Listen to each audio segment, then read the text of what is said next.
While I was out in the town, I met a guy named Ronaldo. He's actually an ex-miner in the death mines in Potosi, the silver mines. And he offered to take Craig and I on a tour. If you want to take out your trousers, it's better because it's really hot. It's 45 degrees. No dicking around here. I told you. Whoa, hello. Huh? I'm actually somewhat impressed that they have hard hats. It's only to hold the light. I'm like feeling bare that I'm like not wearing safety glasses. No safety glasses, and no even gloves. my shoes, I'm like, these aren't steel-toed. I signed the waiver saying that we won't ever sue if something happens. Oh, this is written horribly. I feel like I'm not well protected just based on the grammar. Ronaldo loaded us up and took us to the miners' market where we had to buy some gifts, a bribe basically, for the miners. You gonna buy a bag of dynamite? Yeah, I'll buy a bag. You gonna get one? Those bags of dynamite. I'm getting the coca, you can get the rock.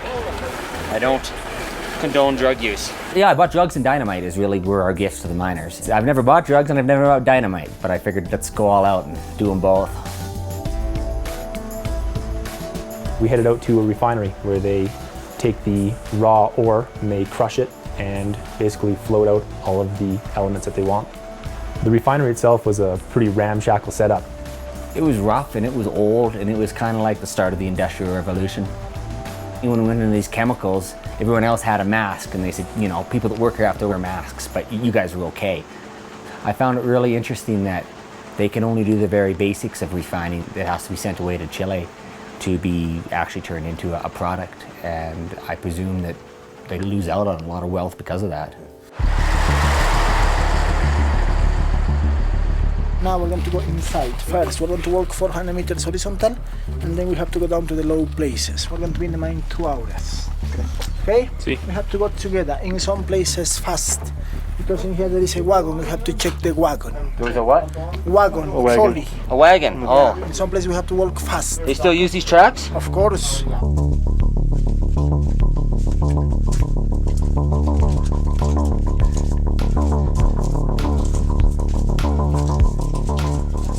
We'd hear a noise coming down the tracks, and it was these 2-ton containers made of solid cast iron, and they weren't stopping.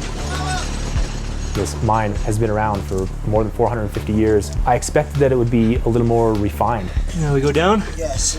Go down like me. Use your hands all the time. Okay? You know, we were scrambling down passageways that were basically squeezes. I'm thinking, why don't you cut some stairs in? How many miners work in here for how many hundreds of years? Nobody thought to cut stairs in? It was kind of nuts. What are we doing? We are in the second level. Down there is the level 3, and the level 3 is bigger and wider level in the mine.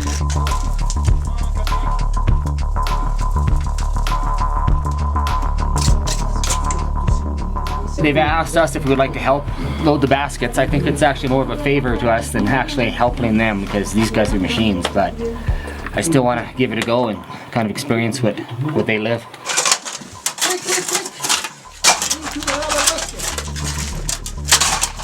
I had no idea what a challenge it would be to do this. I knew it would be hard. I was told it was hard, but I always figured, you know, I'm a relatively in shape man and I can kind of carry myself.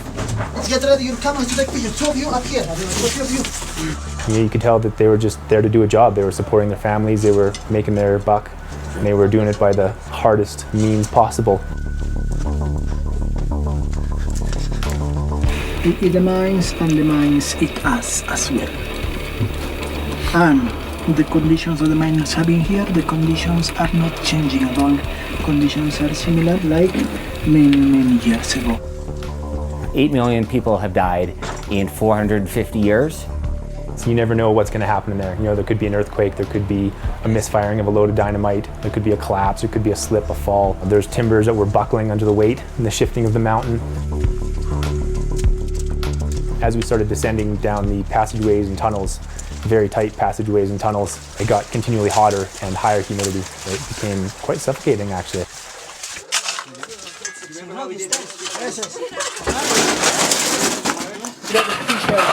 I'm absolutely exhausted. You guys can judge maybe 30 degrees, 35, 40 degrees. Gotta be at least 35. It's not just hot, the air is so high. hermanas? Do you have sisters? Do you have sisters? Sisters. Yeah. Uno. ¿Qué se llama? What's her name? Yes. Diana. Diana. You come to Canada. You can have a date with her. Me lo vas a saludar.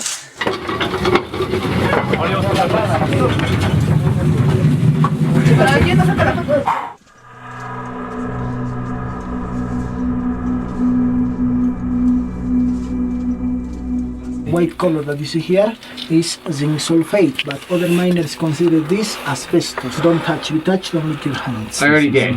Yeah, so it's asbestos. I was told not to touch it, but I wish they would have told me that half an hour ago when I was. You've been eating it, haven't you? On the way out, we stopped to pay tribute to Thibault. And more or less, if you want to work in the mines, you need to leave Christianity outside and come work for him. This is El Tío, the owner of mines, the owner of minerals. Miners offer him coca-leaf, cigars, beers, alcohol, asking him protection, production, no accidents, more minerals, many things. All the Tíos has a big penis. His big penis means fertility or machismo. I caught myself a little bit because I almost made fun of his genitals, which Sean stopped me and I really kind of was a little embarrassed because I don't judge religions. I am a Christian and the devil is part of the Christianity.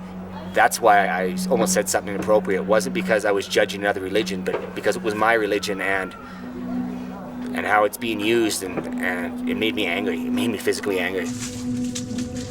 I was never so happy to see daylight. I was exhausted and I was just glad it was over.